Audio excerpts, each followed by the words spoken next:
When I was a young woman in the 1960s, we'd achieved a lot. With blood and tears, we'd achieved civil rights. We've achieved women's reproductive rights. We've achieved integration finally, and rights for African Americans and Hispanics. And we thought that this was a wonderful time to be alive. And we knew that the country and the ideology of the country would go two ways. We could either build upon all the science and all the sociology that we'd learned, or we would have a tremendous backlash against all the freedom that we had achieved. Looks like the backlash won, because we're seeing it now in full swing. When CPAC meets, it's not just meeting with Americans. No siree. CPAC is meeting with Orban and other ultra-right conservatives around the world. It is any wonder that they don't want to see progress in America or progress for sovereign nations that espouse democracy. Because they don't want democracy. They want their form of autocracy. And what they're doing is they're meeting and they're collaborating and they're making state law based on what Orban has passed in his country. Doesn't want any civil rights there? Well, he's telling them how to get rid of civil rights here. Doesn't want abortion on the books there? He's telling them what to do about abortion here. The same for books, the same for the LGBTQ community. They're all collaborating. All of the ultra-right factions of the world are getting together. And they're doing it in a systematic form.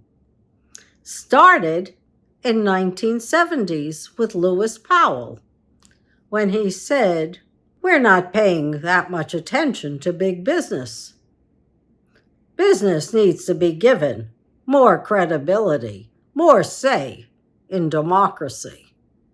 And so we have now countries whose laws are based on the accommodation of big business and big money.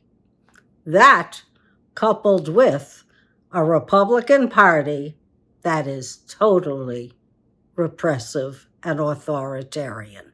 I'm told there are 223 folks out there who are just like me, who espouse democracy.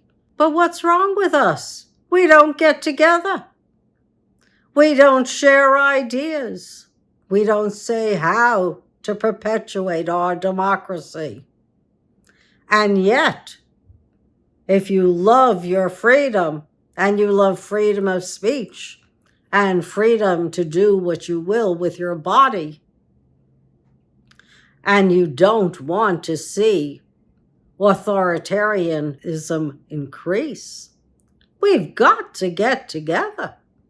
For 10 years, I've been looking for everyone to get together, to put aside any petty differences that they may have and join forces so that democracy becomes the pervading ideology of this planet. Without it, we're not going to make headways in the environment because big business and the Republican Party, they don't want it.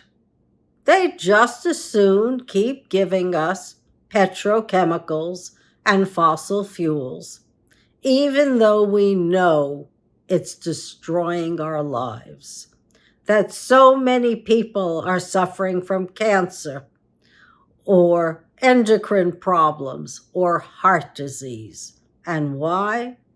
Because we can't cut down on fossil fuels and we can't cut down on emissions. And as I'm speaking today, the Supreme Court is debating whether or not the federal EPA should be regulating pollution.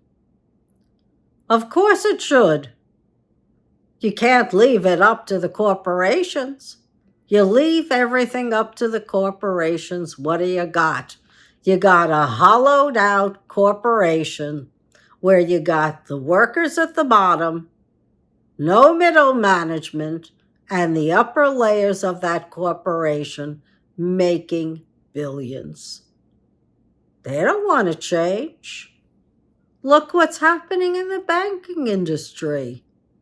They're all lobbying for the Republican Party because they know the Republican Party is not for regulation. But wisdom says if you don't want a boom or bust society, you gotta have regulation.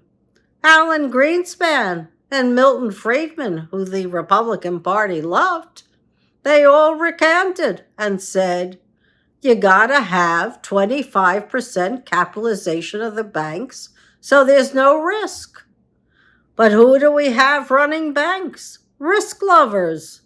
We don't have people who are stable managers running the bank.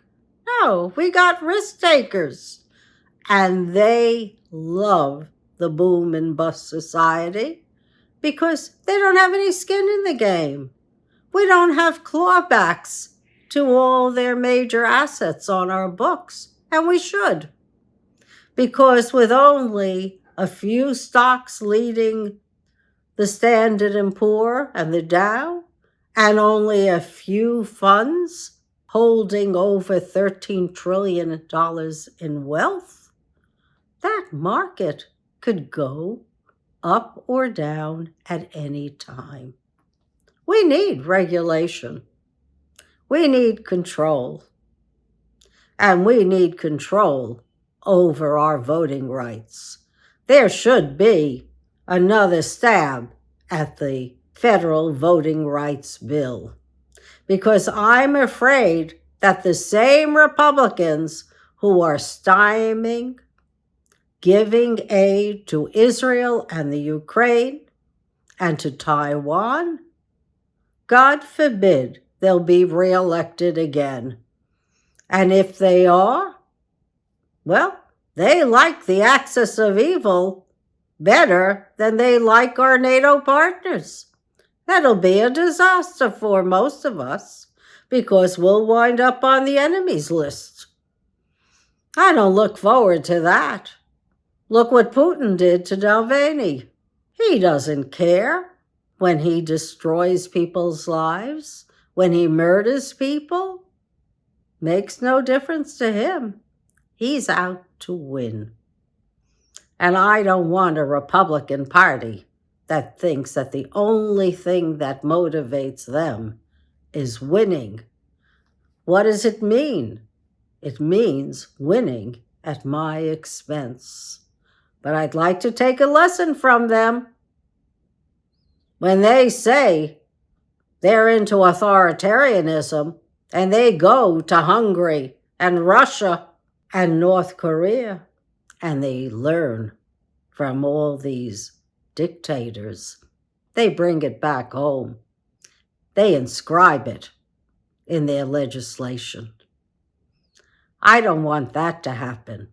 I'd rather see all of us who love democracy get together, go to democratic countries, and bring those lessons home so that we have the ability to have a long life and move forward instead of 2-3 steps backwards.